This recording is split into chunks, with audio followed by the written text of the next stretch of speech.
The blue sky is representative of Air Force operations. The arm and armor is a symbol of strength, power, and loyalty, and represents the science and art of employing far-reaching advantages in securing the objectives of war. The olive branch, a symbol of peace, and the lightning flashes, symbolic of speed and power, are qualities underlying the mission of the Strategic Air Command. This shield was approved on the 4th of January, 1952.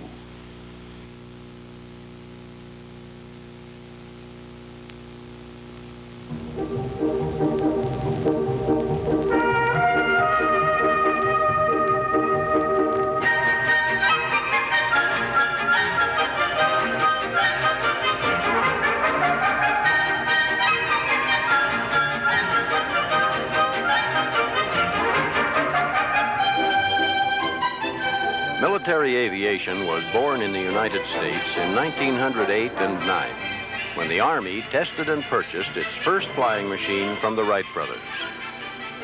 The War Department was not enthusiastic about the whole affair, but the bold adventurer who occupied the White House, President Teddy Roosevelt, insisted it buy an airplane and try it out. After acquiring the Wright machine, the Army sent it off to San Antonio, Texas, under the care of a young officer who had never before soloed in a plane. Lieutenant Benjamin Falloy's orders were simple and straightforward. Take along plenty of spare parts and teach yourself to fly. Falloy did just that, using the trial and error method. The Army's lack of interest in aviation was understandable, since pre-World War I planes were fragile wood and fabric contraptions that could barely lift their own weight and that of the pilot. At the time we entered the Great War in 1917, we had only 55 planes, all of them reconnaissance models and all obsolete by European standards. By 1914, a stalemate evolved on the Western Front, with both sides facing each other from two solid lines of trenches. Perhaps artillery could pound a hole into the enemy's defenses, but targets would have to be ferreted out for the hit. The aviators now had a mission: aerial artillery spotting. Ground officers learned quickly that whenever an unarmed spotter plane arrived over their positions, artillery fire was soon to follow. With this in mind, ground commanders ordered their aviators to drive away the enemy planes. As a result, another military mission or use for the airplane was born: the counter-air or air superiority mission. These defending aviators tried dropping bricks as well as darts on the spotter planes, and then finally turned to handguns and machine guns to drive away their adversaries' prying eyes from the sky. Both sides soon developed specialized pursuit aircraft and synchronized machine guns that could fire between a plane's propeller blades. During the second year of the war, the Germans introduced another mission for military aircraft: strategic bombing. Striking France and Britain's industrial cities and populations, these raids frightened the citizens, but the Germans lacked both the resources and technology to carry out such attacks with great frequency while carrying heavy bomb loads. British and American airmen believed strategic bombardment held great promise and hoped to undertake a bombing campaign of their own against Germany in 1919. The war, however, ended in 1918, and the concept had to wait for another day. At the close of the war, General Billy Mitchell was even planning a massive airlift operation to paradrop a large force behind German lines. Thus, the Great War defined in large part how we think about and use air power today, since nearly all of our present combat roles and missions, with the exception of search and rescue, aerial refueling, and special operations, had their origins during this brief time frame.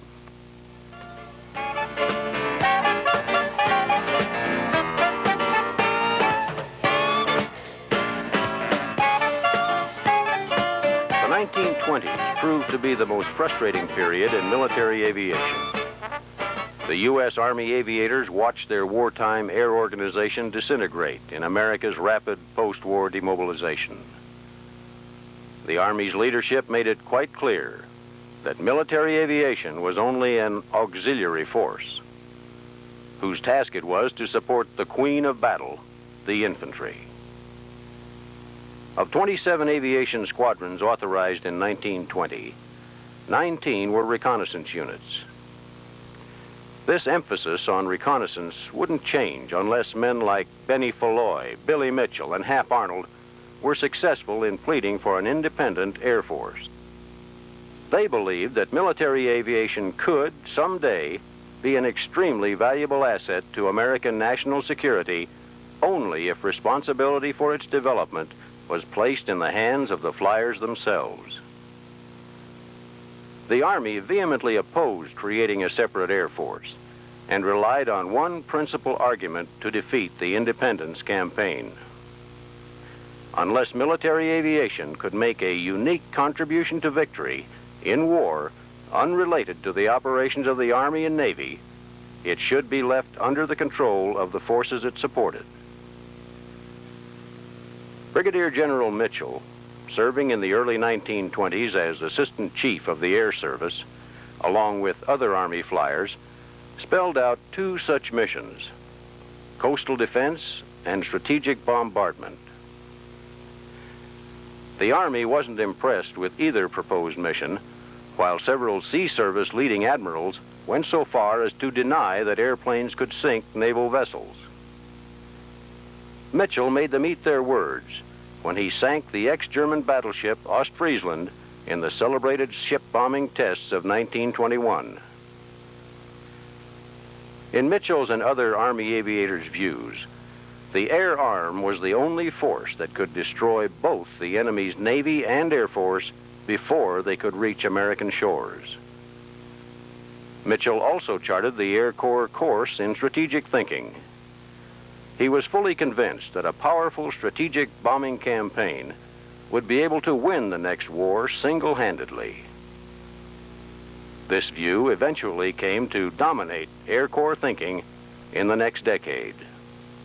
Billy Mitchell put his career on the line, arguing for an independent, centrally directed air arm.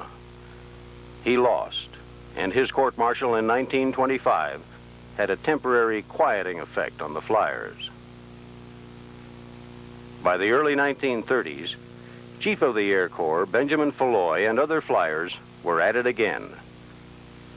In spite of Army resistance, the Air Corps clandestinely refined its strategic bombing doctrine.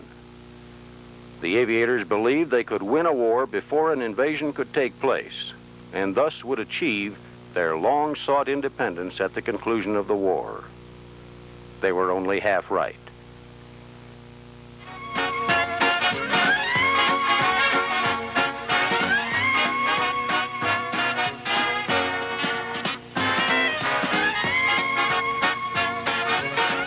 By the early 1930s, the Air Corps gave priority to strategic bombing doctrine, and therefore spent most of its limited research and development budget on bomber aircraft. Pursuit and attack aircraft were felt to be no longer capable of intercepting attacking bombers, since planes like the B-9 and B-10 bombers were only slightly slower than first-line pursuit planes like the P-26. As a result, more money was spent on bombers until in 1935, the Air Corps test flew the prototype of the B-17, its first strategic bomber.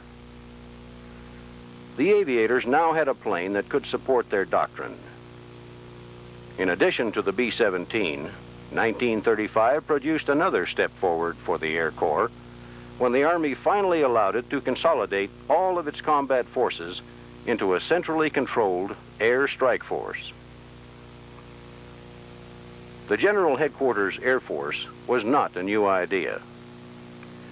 General Mason Patrick, Chief of the Air Service from 1921 through 26, had joined forces with his subordinate, Billy Mitchell, to fight for such an organization years earlier. The Army, however, took no action, so General Falloy resurrected the issue during his tenure as Air Chief from 1931 to 35, and finally won. It is uncertain whether Army leaders thought that establishing a General Headquarters Air Force would get these aviators off their backs in a campaign for independence, or whether they realized the importance of a centrally controlled and concentrated employment of the air weapon. In the spring of 1935, General Frank Andrews took command of all U.S.-based attack, bombardment, and pursuit units. Here was the forerunner of our numbered air forces of World War II. Our combat aircraft were now, for the first time since World War I, organized to carry out concentrated offensive operations.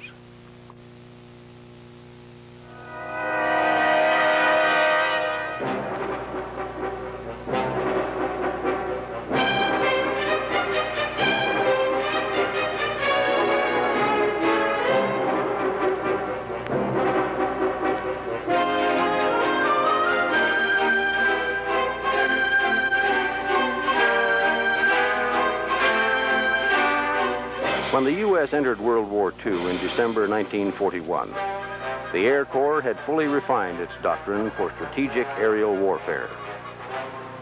Having been renamed the Army Air Force in June of 1941, the aviators wanted a chance to prove their doctrine. Convinced that Germany represented the gravest threat, President Roosevelt and his military chiefs advocated an immediate strategic bombing campaign to weaken the Third Reich, thereby making the invasion easier when U.S. ground forces were ready. Chief of the Army Air Forces, General Hap Arnold, and his fellow flyers were overjoyed. Publicly, they spoke of how a strategic air campaign could assist the ground forces. Among themselves, they talked about air power quickly winning the war. Armed with a target list that included German oil production facilities, strategic transportation networks, electrical power systems, and aircraft plants, the Army Air Force jumped into the war. Japan would receive the same treatment. The post-World War I demobilization had its effect on our strategic bombing preparedness. Even with the well-refined strategic bombing strategy, only a handful of heavy bombers were available to carry out the mission, and the wartime buildup was painfully slow. To compound the problem, attack and pursuit aircraft lagged years behind what was needed to enter the war.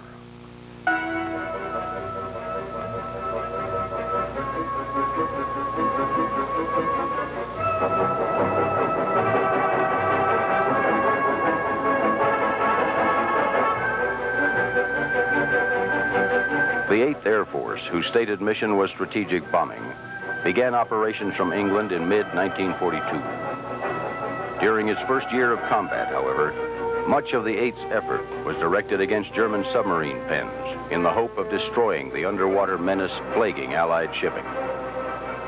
In addition, many of the aircraft and crews originally designated for the England-based strategic air campaign were diverted to North Africa after the U.S. and Britain decided to drive the Axis forces out of that region in the fall of 1942. 8th Air Force gradually gained strength during 1943 and was eventually joined by 15th Air Force, operating from bases in recently conquered southern Italy. However, the diversions from striking the key strategic targets in Germany were not yet over. In order to carry out Operation Overlord, the invasion of Fortress Europe in June 1944, U.S. forces had to gain air superiority over the beaches and isolate the area by means of an intensive interdiction campaign against the local German transportation system. This second task absorbed the bulk of 8th Air Force's sorties in the spring of 1944.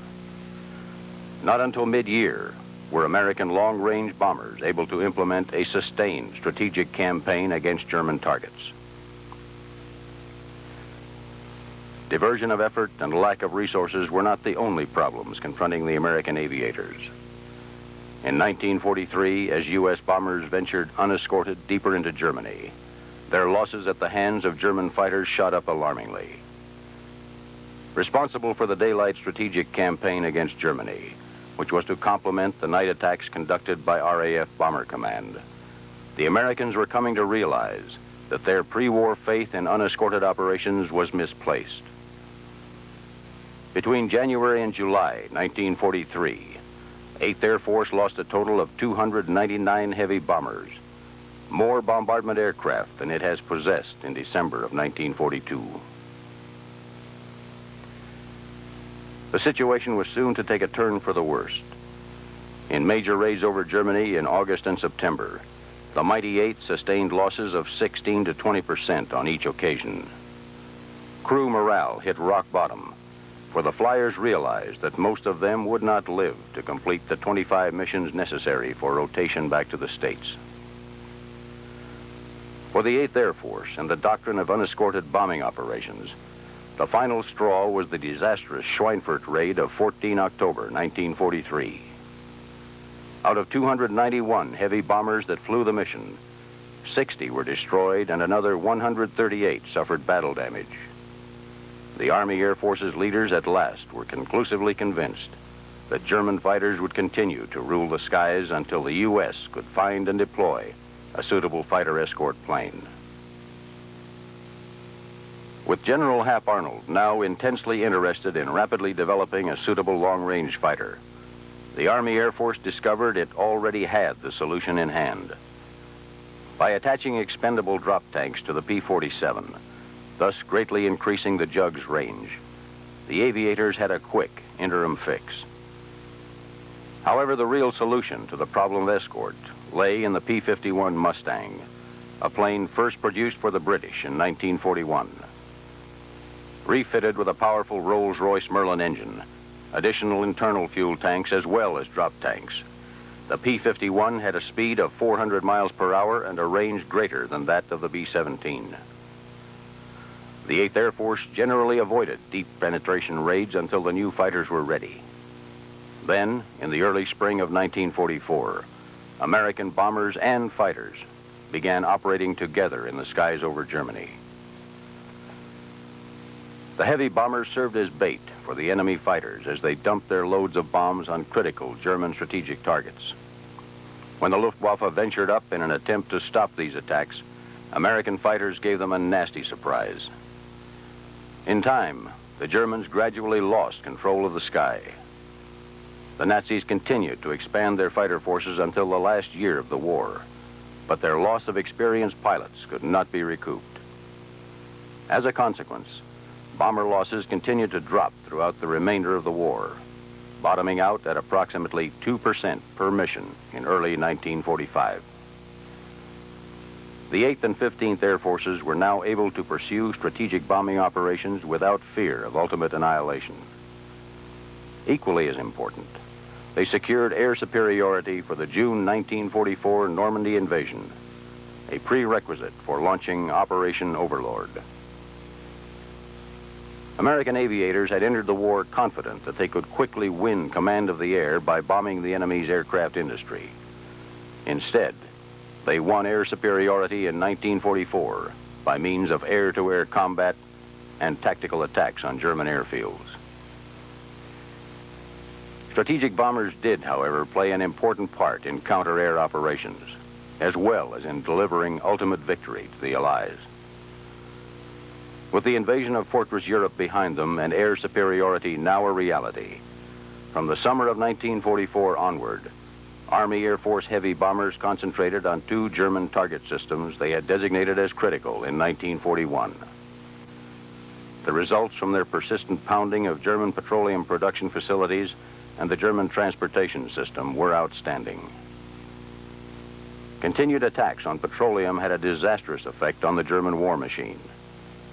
With little fuel available for fighter air defense and almost none for pilot training, the last nail was driven into the Luftwaffe's coffin. The consequences were nearly as dire for the German Army's cutting edge, her fuel-dependent armored forces. The Army Air Force gained an unplanned bonus in its petroleum campaign, for most of the Third Reich's major chemical plants co-located with petroleum refineries. These plants produced hydrogen, an essential ingredient in munitions. The strategic bombing campaign thereby destroyed oil production and badly injured the munitions industry with the same bombs. Heavy bombers also devastated another crucial target, the German strategic transportation net. By destroying rail lines and marshalling yards, important road bridges, canal locks, and other important choke points in Germany, the U.S. strategic air forces turned the Third Reich into a transportation desert by early 1945. German factories might still stand, but they were unable to produce the weapons of war for lack of raw materials. Likewise, munitions that had previously been produced could not get through to the German troops at the front.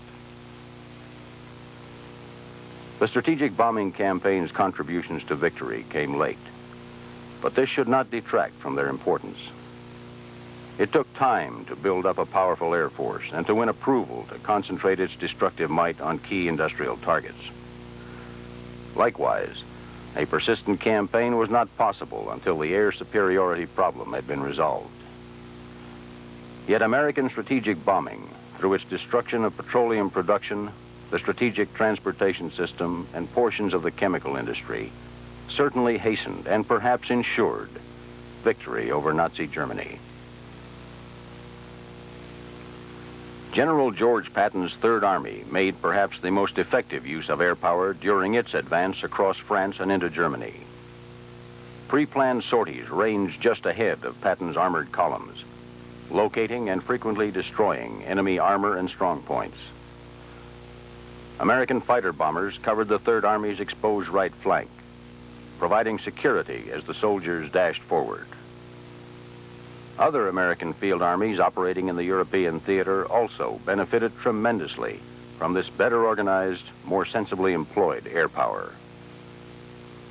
The situation was quite similar in the South Pacific, where General Douglas MacArthur reaped great gains at the hands of General George Kenney's small but innovative Air Force. What aviators remember most about the Pacific War, however, were the crushing blows delivered near the end of the conflict to an already injured Japan. Navy fast carrier task forces, amphibious assault forces, and submarines had driven the Japanese back from their forward defense lines and were beginning the slow strangulation of Japan's important overseas trade by the time the first B-29s took off from their recently activated bases in the Marianas. Yet this should not detract from the awesome might American strategic air power brought to bear on the enemy's home islands during the last year of war.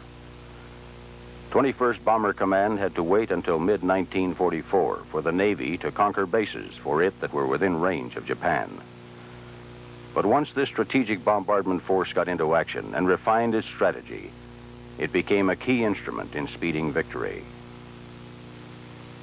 21st Bomber Command initially attempted the precision destruction of key Japanese industries using high-altitude attacks. Army Air Force planners reasoned this strategy would be just as effective as it was proving to be in Europe. They insisted on high-altitude operations to help neutralize the Japanese fighter threat, for no escort aircraft existed with the range to make the round trip between the Marianas and Japan. Unfortunately, the results of the early high-altitude attacks were not good. Multiple wind shears at various altitudes over Japan made it impossible for bombardiers to consistently hit small targets like steel mills and transportation centers. Further, Japanese industry, unlike in Germany, was dispersed in small plants spread over entire cities. When Curtis LeMay took over 21st Bomber Command, he quickly analyzed the situation and gained approval from his superiors in Washington to revise his force's strategy and tactics. A veteran of strategic air operations in Europe, LeMay noted that Japanese fighters rarely ventured up to contest U.S. bombing attacks. Therefore, there seemed to be little need to continue operating from extremely high altitudes.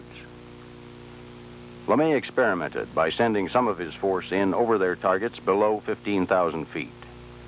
Bombing accuracy shot up and losses remained low.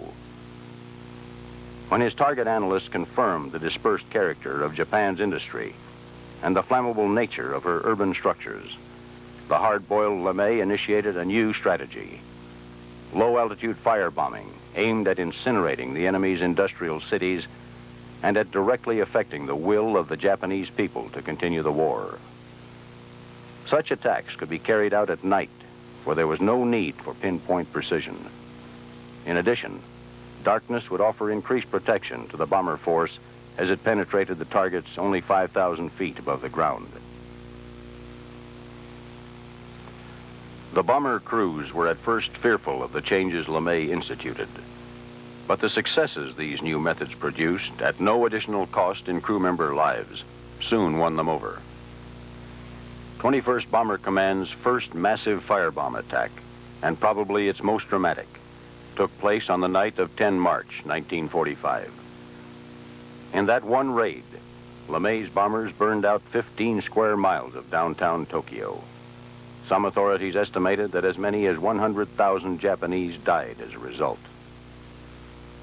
From that point forward, Army Air Force strategic forces carried out the systematic destruction of one Japanese city after another in a program of massive nighttime firebomb attacks. At the same time, LeMay continued to stage daylight, medium-altitude precision attacks on suitable strategic targets.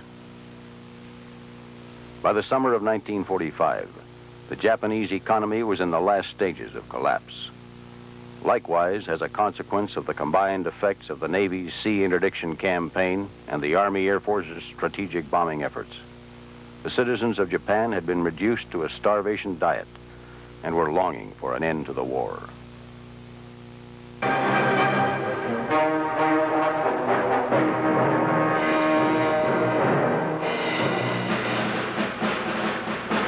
In the late 1930s, German scientists split the atom, which put Hitler one step closer to an atomic bomb.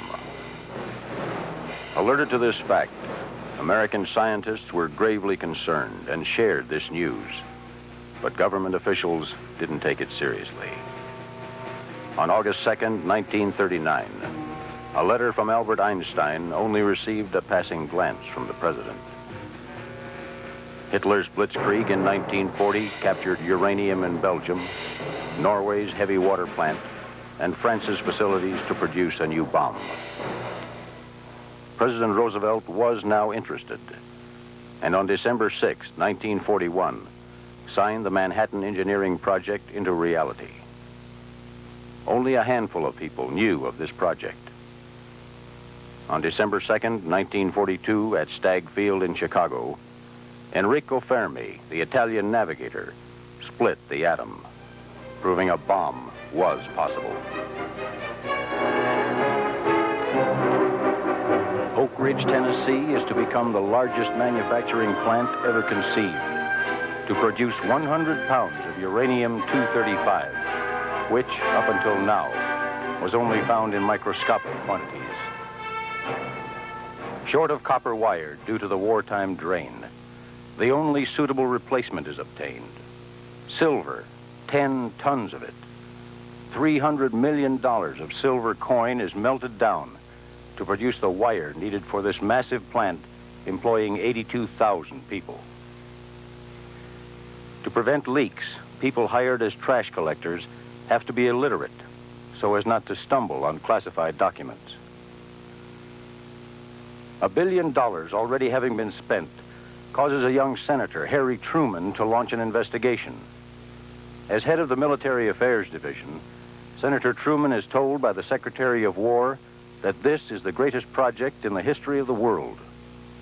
Truman calls off the investigation. March 1943. The small town of Los Alamos, New Mexico is formed as the test site for the Manhattan Project. Known to the rest of the world as simply Post Office Box 1653. Thousands of scientists, support people, and their families are deposited there and told, no one must know where you are or what you're doing.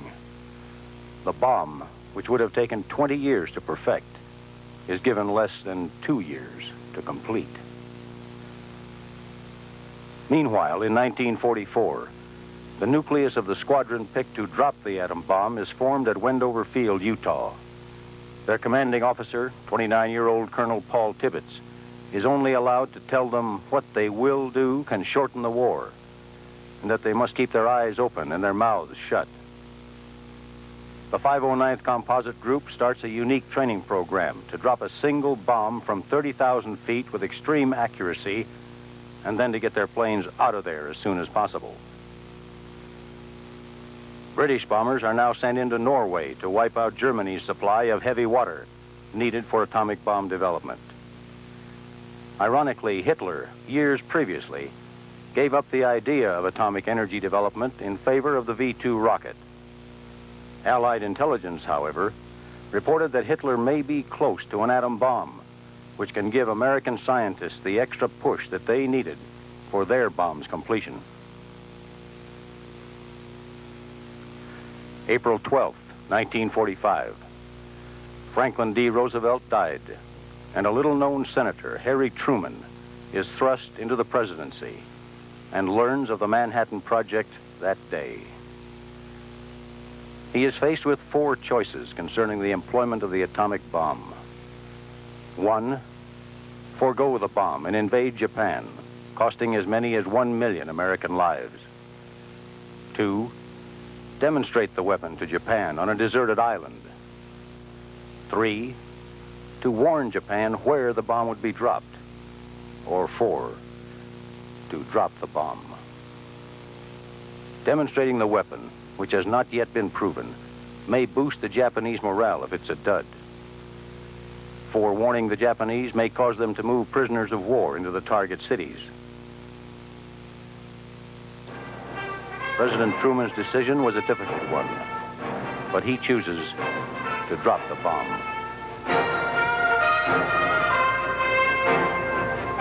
In July, the $2 billion project was coming to a head, with press releases being prepared in advance. If the bomb works, the world would learn that an ammunition dump exploded. And if the bomb's effects were so great that some of the many top-named scientists and physicists are killed, the press would report that a freak fire at Oppenheimer's ranch was the cause. On July the 15th, 1945, the Manhattan Project was completed with the first atomic detonation, an act which would affect the future of mankind. On the island of Tinian, the 509th is already in place and bomb parts start arriving. On August the 1st, General Curtis LeMay outlines the first atomic bomb raid and chooses Hiroshima as the prime target because no prisoner of war camps are there. On August the 5th, a single B-29 is brought to a deserted part of the island to be uploaded with its expensive cargo. This $1 million airplane has been stripped of all unnecessary equipment to carry its $2 billion cargo. Colonel Tibbets, in honor of his mother, names the plane the Enola Gay. The main concern that day was the possibility of the Enola Gay not getting off the ground with its 10,000-pound cargo and blowing up the entire island. It is decided that the delicate job of arming the bomb would be done after the plane is up, if it gets up. The crew now learns their mission's full potential. It's not a 1,000-pounder. It's not a 10-ton blockbuster. This bomb has the strength of 20,000 tons of TNT. Early in the morning on August the 6th, 1945, at 02:45 hours, the Enola Gay breaks ground en route to Japan. It was joined in flight by the Great Artiste and Number 91, 2 escort planes. A weather plane over Japan advises that the primary target is clear.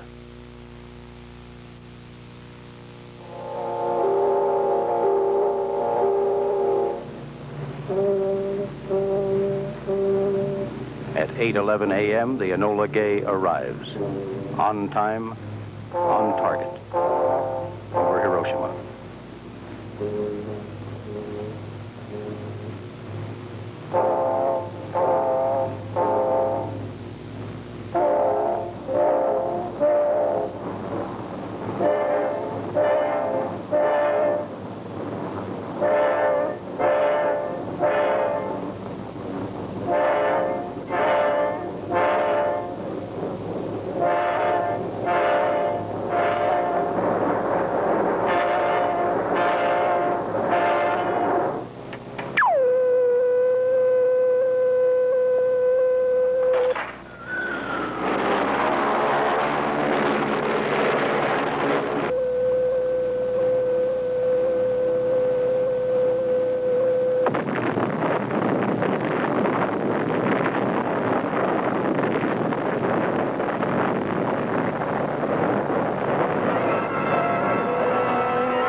A new and terrible age had dawned. The Japanese quickly realized that further resistance would only result in devastation.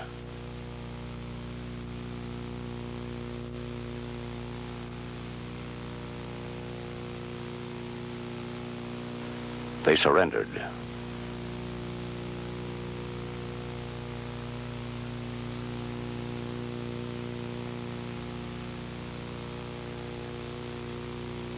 The new aerial weapon had ended the war. It's not a 1,000-pounder. It's not a 10-ton blockbuster. This bomb has the strength. I am the spirit of the Air Force. I was born in the minds of men eager to trace the paths of eagles. I drew first breath on the sands of Kitty Hawk, and in the black days of the Great World War, I brought a new dimension to man's defense of freedom. I am the spirit of the Air Force. I was a passenger on 10,000 missions over Nazi Germany. I watched as the tragic surprise on Pearl Harbor became the stubborn resolve that led to the end of a frightening and costly war. And over the mountains of Korea and the jungles of Vietnam, I was present as air crews fought for a world of peace for all people. I am the spirit of the Air Force. And on the launch pads of Cape Kennedy and in the control rooms of NASA, I stood beside the men who envisioned our future. I rode into orbit and into space, and in a memorable moment of history, I stepped on the surface of the moon.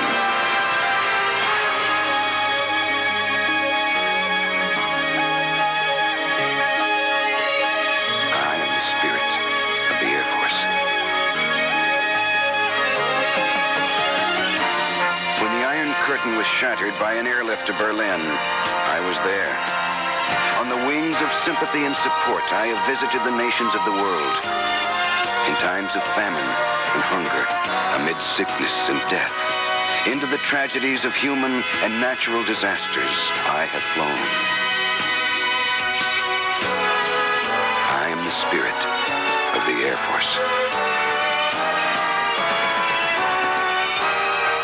I stand as strongly opposed to human suffering as to human aggression.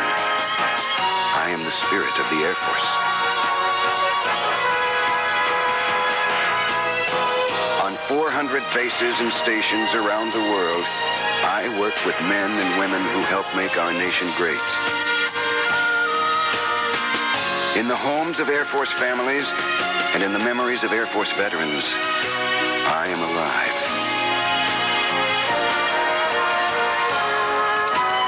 I am the spirit of the Air Force.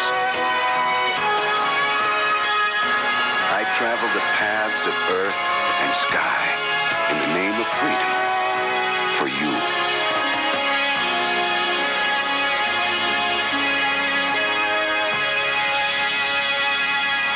Ladies and gentlemen, our national anthem. Oh, the